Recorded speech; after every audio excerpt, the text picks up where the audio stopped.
Oops. All video game music. My name is Cody. And welcome to tonight's Grab Bag. We're hearing some music from Gangbusters by Konami, an arcade. Been thinking about this recently. It's a game that came out, I think, after Ninja Turtles by Konami, and sounds like it's the same composer. Reminds me of, I had a teacher, and it was probably one of the teachers that sucked, that I didn't like. I remember it was, seemed like an older teacher. If it's the one I'm thinking of, nobody liked her, but I especially didn't. But the class was starting, and she made some comment about, "Y'all are coming in here like a bunch of gangbusters." And everybody was like, kind of laughed, and somebody was like, what is that? And she had to like explain what a gangbuster was. Which, you know, it's an old-timey term that I think is, you know, it's pretty literal, but, you know, we were kids or teens, and it just sounded really old and outdated to us, so I always think of that moment when I hear about gangbusters, but I also think of the music from that game, which is pretty good, pretty, a little bit whimsical, some of it. But that's what started us off tonight. It's just going to be a grab bag of music. No particular theme other than, you know, grab bags. So, let's get right into the stuff, man. We're going to play something here. It's from a game that I didn't know existed until recently. Or if I did hear about it existing, I didn't listen to the music until recently. It's from a game called Warrior Blade Rastan Saga 3. I knew there was a part 2. I didn't know there was a part 3, or at least I hadn't ever listened to the music from it, but here's a song from it on Oops, All Video Game Music.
Well, that was a good one.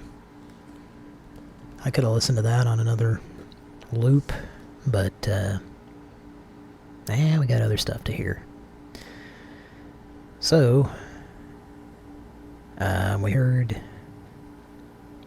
Rastan Saga 3, and then after that, we heard from a game called Zero Team, an arcade game.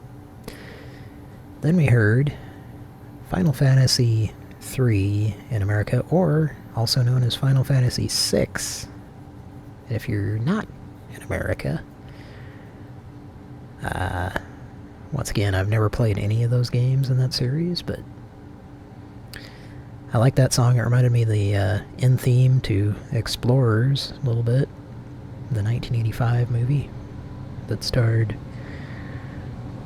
some people, some kids who went on to not ever do anything else as actors. I mean, being a little bit sarcastic here. And then after that, most recently, we heard War of Arrow Project. Arrow spelled like, you know, Aerosmith, the band that likes to do Gap commercials and write songs about their favorite color. And by the way, it's good to be back.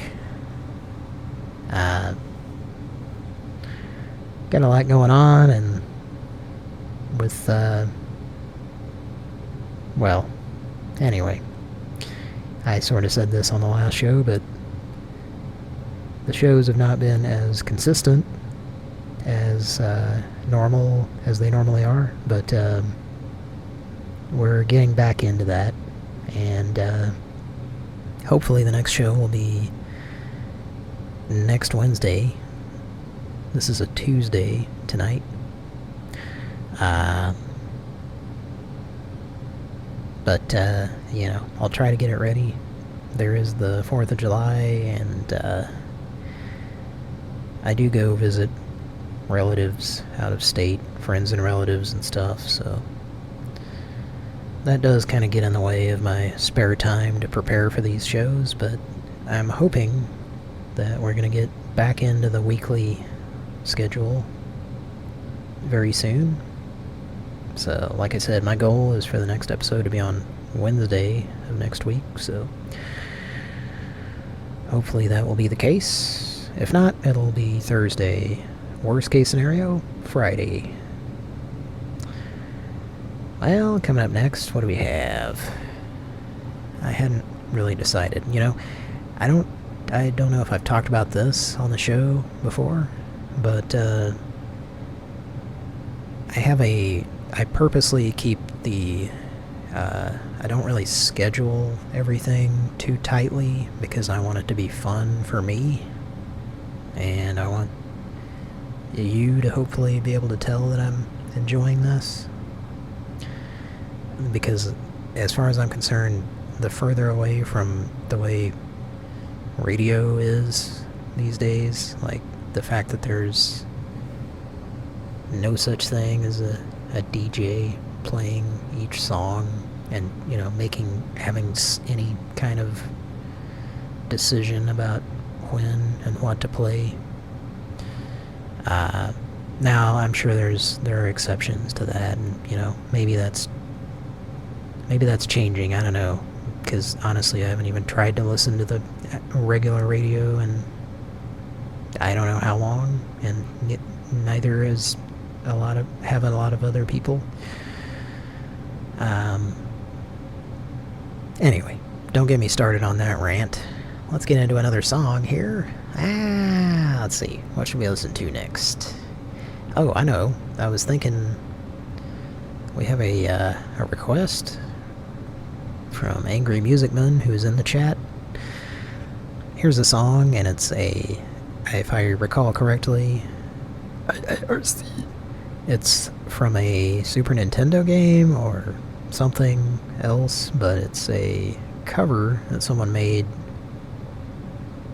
to sound like Sega Genesis. So here's a song. I gotta scroll over here to read all this. Let's see. I also need glasses, so I have to lean in a little bit closer to read these. That's a reality that I'm starting to realize. Hey, it could be I can't realize it if it's not a reality, right? Eh? Or can I? Anyway, it's called Megami Tensei... oh, the is not part of the title. Gaiden Last Bible 3 hyphen Underworld Forest. Oh wait, no, that's the name of the... That's the level. It's, I think, that the music's from. But anyway, thanks for the request, Angry Music Man, and I like it, and let's listen.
drummer really pitched up his snare drum.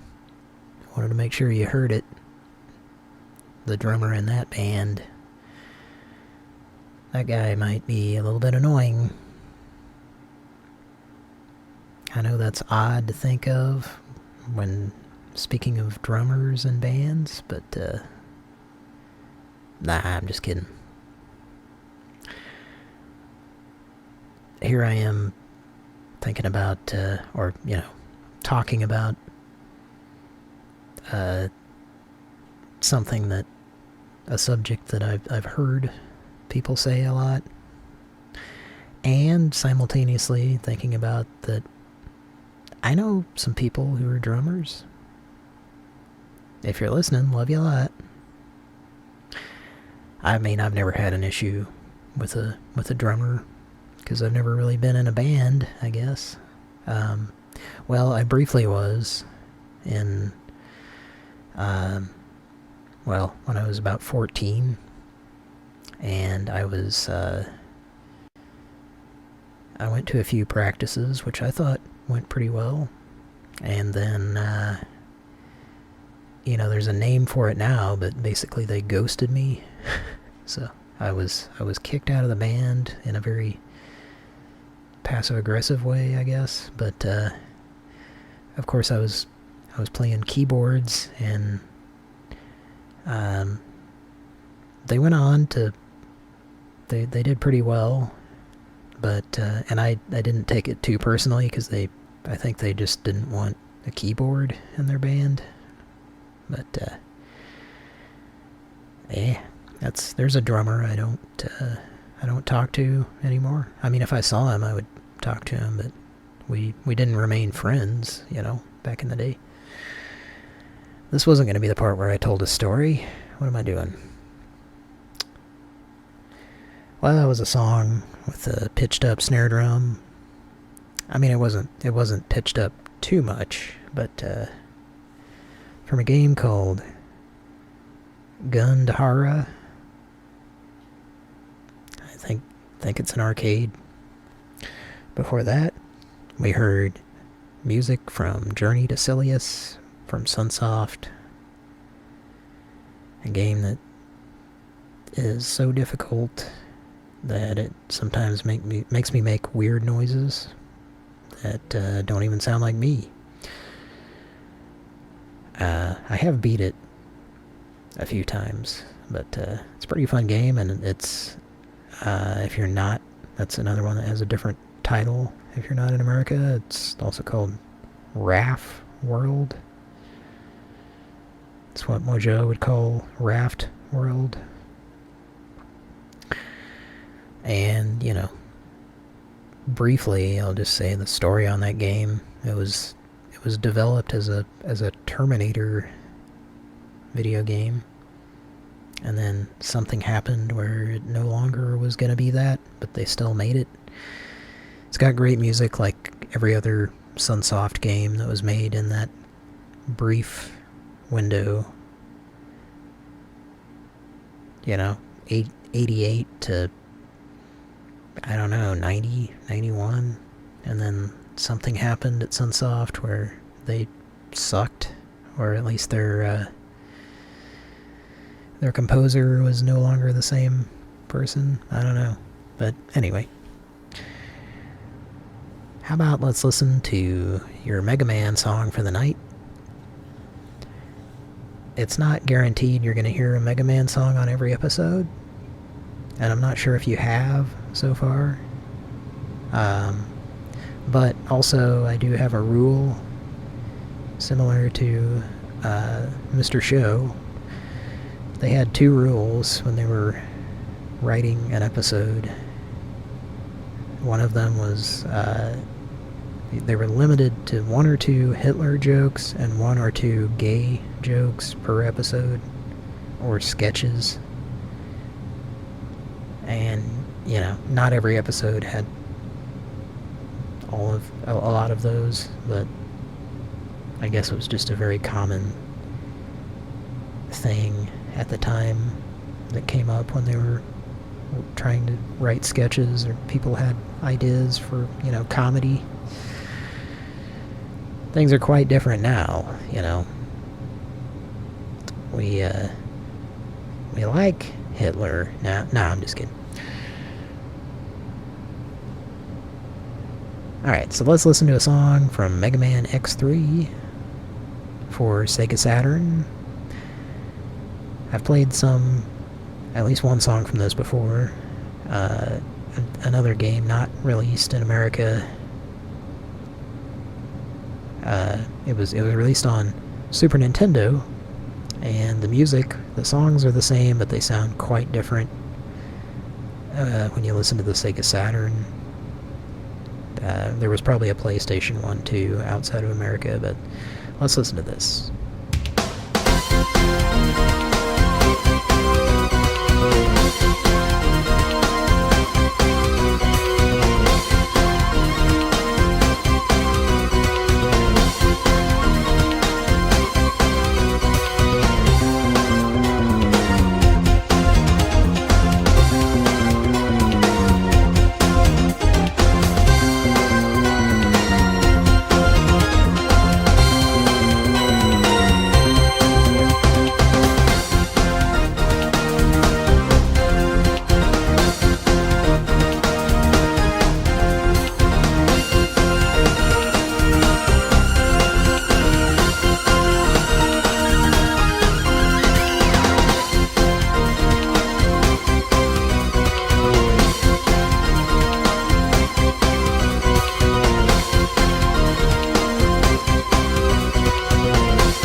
You know, I really do get what's going on. All the dead drops, bags of cash. Me and my boys had the exact same system when I was running things. My crew. Nowhere near the same cheese you guys are slinging, but same theory. You know, maintain separation between dealer and supplier, reduce risk, etc. Look, don't you think it'd be good if there was some back and forth communication here? You got me riding shotgun to every dark anal recess of this state. Be nice if you clued me in a little. I mean, I'm here to do a job, right? And, I mean, yo, like, if I'm the guy, then you should just tell me what the hell's up.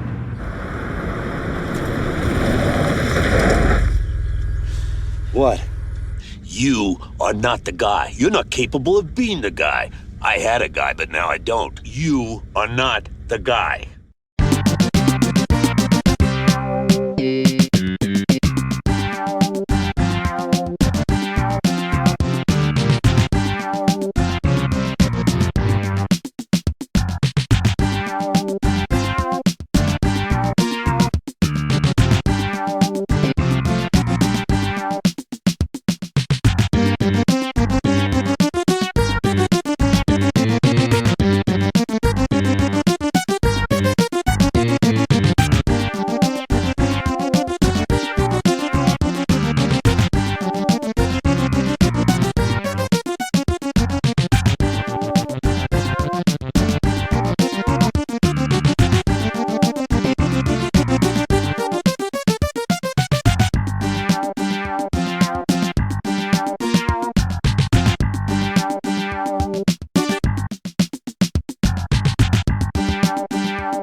Oops, all video game music. Hope you're enjoying this. I'm going to try not to say that I hope you enjoyed that too much tonight. I do want to say that that's one of my favorite transitions I've done on this show to date. It wasn't really planned. I mean, I have, you know, I have this shit kind of organized, but I don't, well, I don't want to give away too much. I mean, let's, you know, leave some things to the imagination here, but, Mike Ehrmantraut leading into music from Bob for SNES. Now that's the guy, Bob, from Twin Peaks. That's the guy. Nah. That's not what I meant. That's not the guy. Anyway. Yes, that was the title screen from Bob by, I think it's Electronic Arts. I was looking at the composer, and, I didn't have a whole lot of time to investigate, but it looked like a guy who did a lot of stuff. He's an American composer and worked for Atari, I think, and, anyway, he did that music for Bob. We've played some, I think from the Sega Genesis version, and from what I was seeing, someone else did the music for the Sega Genesis version, but they still mostly covered those songs pretty accurately. So, I mean, I always assumed it was the same guy. And you know, sometimes things that you see on the internet are wrong. So, I probably should put a disclaimer on the beginning of every episode of this that I don't claim to be an expert on anything, and anything that I say may or may not be bullshit. But at the time when it's coming out of my mouth, I do believe it to be true. I'll tell you that. Which, of course that could mean that I'm a psychopath or sociopath or something, but anyway. Before that, Gunstar Heroes, which I've heard a lot of people say that that's a great game, and I certainly think that the music from it is great, so it does make me want to play it. Before that, well, I didn't mention this, but you did hear some gameplay from Bagman, the arcade from 1982, I think it is. And it's weird, it has like a few, I don't know how many it has, but there are some samples, or voice modulation, or voice AI voice, I guess would be the best way to put it nowadays, but it's got a few of those things it says, and I don't know what they're saying. One of them sounds like weak, but I'm not really familiar with that game. I always found it interesting, though. Bagman, the arcade game. Anyway. Coming up next, some music from, it's either PlayStation or PlayStation 2. I don't remember, and it doesn't matter that much. But this is a game called G Darius, in the series of Darius games.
I gotta say, I fucking love that song. I try not to have these episodes be adult or rated R, but I guess I get too emotional when I'm listening to video game music, especially a collection of songs that I deemed enjoyable to some extent. And tonight's episode is definitely, a lot of them are top shelf, grade A, USDA approved, 100%, non-farted around with USDA. Oh, did I say USDA? Okay, FDA, NRA. How many other organizations do you need to hear about? Good stuff, in my opinion. I felt good about this one. And last episode I felt pretty good about, too. Most episodes I feel pretty good about. There are a couple, but I don't want to tell you what those are, because maybe you enjoyed them, and I don't want to ruin that for you. I was going to tell a quick story. I kind of told a story earlier in regards to, I was thinking about Bagman, the arcade game, and the subject of grabbing bags and holding bags, possibly. One time, and this is one of those statute of limitations stories, which I should have something to play for. I think these are going to come up a lot on the show.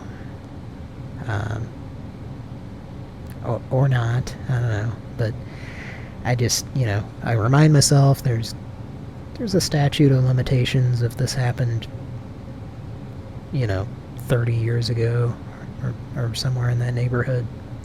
This is one of those, but basically me and my friend, we would sneak out of our houses and walk around neighborhoods and just casually try to open doors to cars. Keep in mind this was back in a time when most car doors were manual and stuff.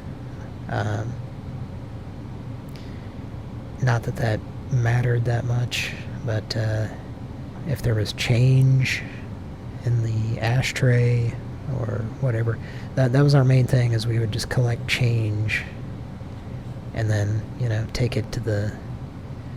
At the time, you could take change to a bank, and they would convert it into cash, even if you didn't have an account there. So that's how long ago that was. Now it's... Even if you have an account there, they probably won't do that shit. You gotta go to the Coinstar, where someone makes a buck off of your change that you... Anyway. That's not what this is about. This is about a bag. Anyway, we came across this car, and, we would do this at between 2 and 4 in the morning. Most of these dumb things that me and my friends did as teenagers. Between 2 and 4 in the morning, that's when most people are likely to be asleep. And I think, thinking about that now, I think that's probably a pretty good statistic. This car had a VCR, and it was not brand new. It was kind of old at the time, but also it was one of those, really cool VCRs. And me and my friend grabbed it, and, like I said, normally it was change, but this was... We weren't going to carry a VCR, because this was a long walk, and it was a heavy device also, especially if you're a kid. But, so we took it, and this neighborhood that we were in had kind of a lot of trees behind it, so we just kind of hid it.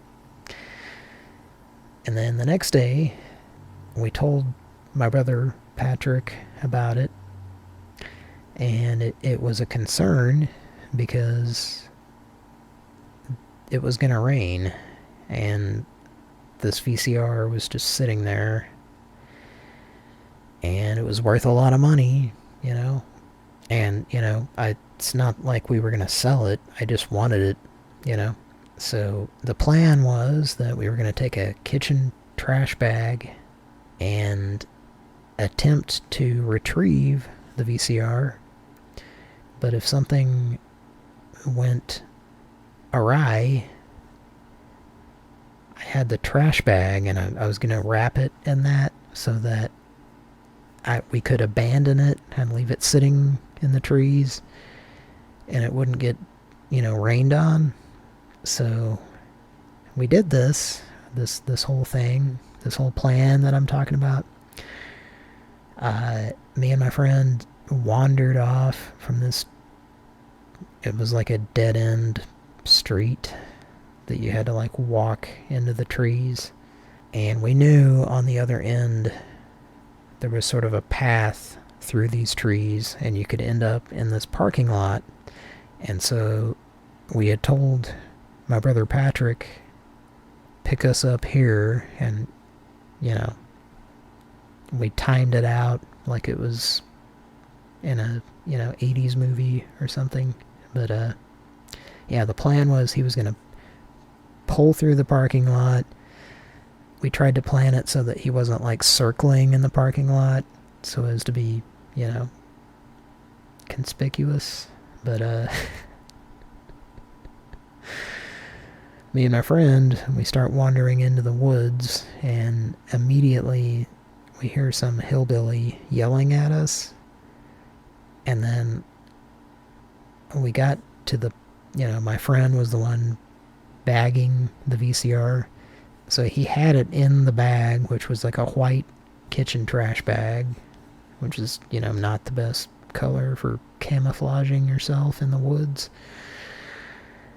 What I saw through the trees and stuff were a couple of hillbillies, muscular hillbillies wearing like white t-shirts and jeans, and they were just running towards us from one of these backyards. Thinking back on it now, I think maybe they just saw a lot of bullshit happening with people disappearing into these, you know, trees behind their house. They were just like used to it. I don't know. But obviously me and my friend started running, and he just abandoned the bag, the kitchen trash bag full of one VCR. So we followed the path. We got to the drainage ditch where Patrick was going to pick us up, and he was there. It was like perfectly timed. I'm running out there, out of the trees. I see Patrick's vehicle pulling into the parking lot, just fucking perfectly timed. I get across and everything, and my friend slips. There was like some moss in this drainage ditch, and he like slipped on it and like injured himself, and also every surface of his, you know, his shoes, his elbows, his hand, like everything was like covered in this slick shit. And I just watched him not able to get across this drainage ditch, which was concrete. It was like a thing that you would skateboard on or something. But after seeing him like struggle a few times, I was like, plan B, or actually this would have been plan C, I guess, at this point. But and Patrick, you know, realized he was watching what I was watching from his car. So plan C was meet out at the end of this dirt road that sort of like came off of where we were coming out of in this drainage ditch and stuff. The story has a good ending. yeah, I kept looking back and seeing these hillbillies in their wife beater shirts, tank tops, or skin tight white t-shirts. Like, God knows what would have happened. But we abandoned the loot and we just ran toward the Plan C meeting point. Patrick picked us up. We drove out of town as quickly as possible through neighborhoods and stuff. Just kind of drove around and talked about it and calmed ourselves down, and that's that story. The lesson, of course, being keep running. Just like this song, it's called Keep Running. Chelnov, Atomic Runner.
Well, that was Chelnov.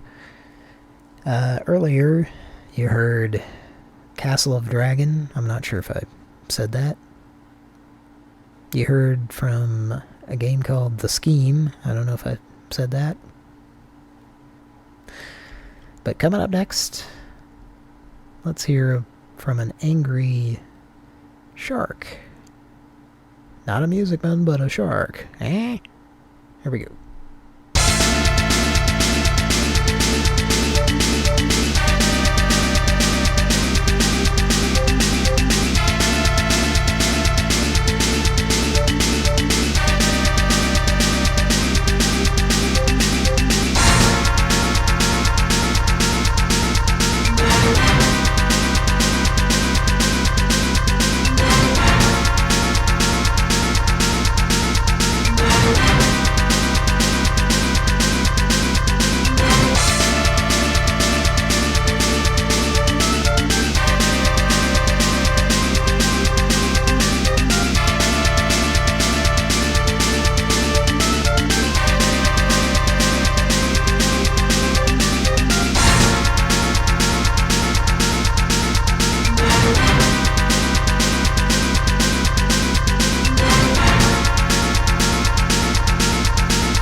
Well, I like that last one because it makes me think about what Christopher Cross would do if he was on a mushroom trip and writing a song or something. That was from a game called Ultra 2 or Tau Kan Densetsu. And before that, we had Cebu Cup Soccer. Oops, all not knowing how to pronounce Japanese names and words. Before that, we had Castlevania 2, the Famicom Disk System version that's a little bit jivier than the regular NES one. At least they arguably improved the music on that game before they released it in America, but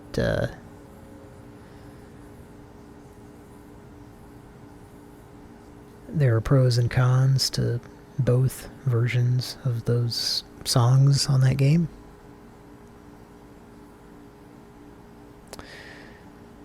And coming up next, we're going to play a Capcom song. This is another behind-the-scenes thing. This is your one Street Fighter related song for the night. Not required, but also I don't allow myself to have more than one of them in an episode. Try to keep things interesting, you know? That's my main goal here. So let's hear from a Street Fighter game, and I believe this is Karen's level. So it's probably going to be kind of intense. So brace yourself, here we go.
spent some time trying to figure out if this composer was the same one who did the music for Phalanx for Super Nintendo, because this one of the songs I love on that sounds a lot like this song.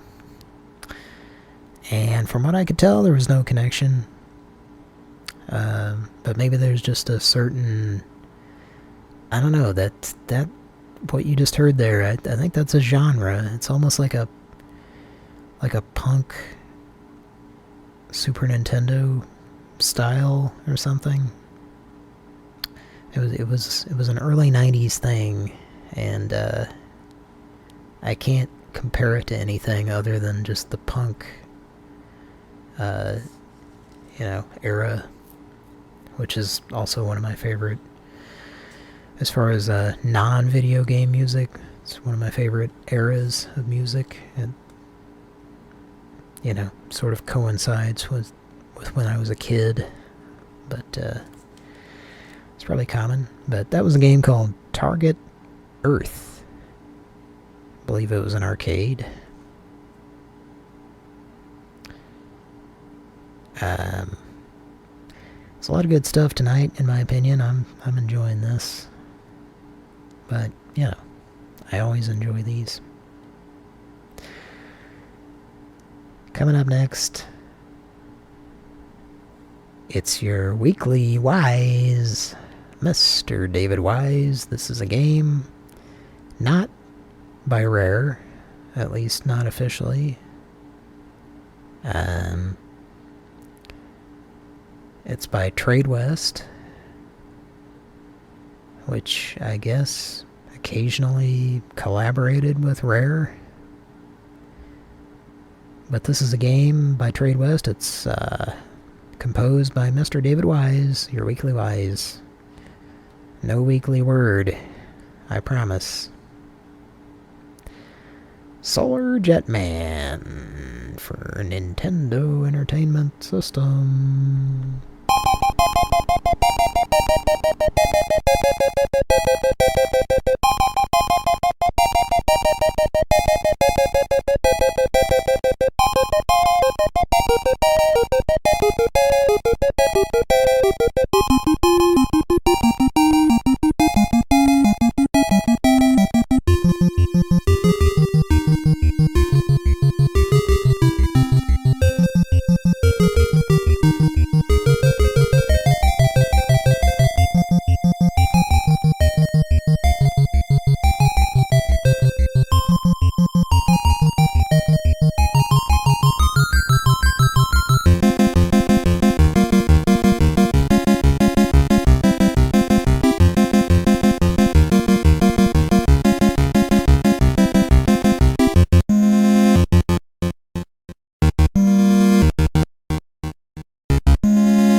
1 blue crushed velvet suit, Hey, all right. 1 frilly lace cravat, There it is. 1 silver medallion with male symbol, 1 pair of Italian boots, Buongiorno, boys. 1 vinyl record album, Burt Bacharach plays his hits, Hey, bro. Yeah. 1 Swedish-made penis enlarger pump, That's not mine. 1 credit card receipt for Swedish-made penis enlarger, signed by Austin Powers. I'm telling you, baby, that's not mine. 1 warranty card for Swedish-made penis enlarger pump, filled out by Austin Powers. I don't even know what this is. This sort of thing ain't my bag, baby. 1 book, Swedish-made penis enlarger pumps and me. This sort of thing is my bag, baby, by Austin Powers. Ah.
We need more cowbell. More cowbell tonight on Oops, All Video Game Music. Well, thanks for listening. It's been a nice collection of music, anyway. Thanks for listening, folks. We're gonna leave you with a ball that you should dodge because it's so goddamn super. It's from Super Dodgeball. And until next time, Saskatchewan.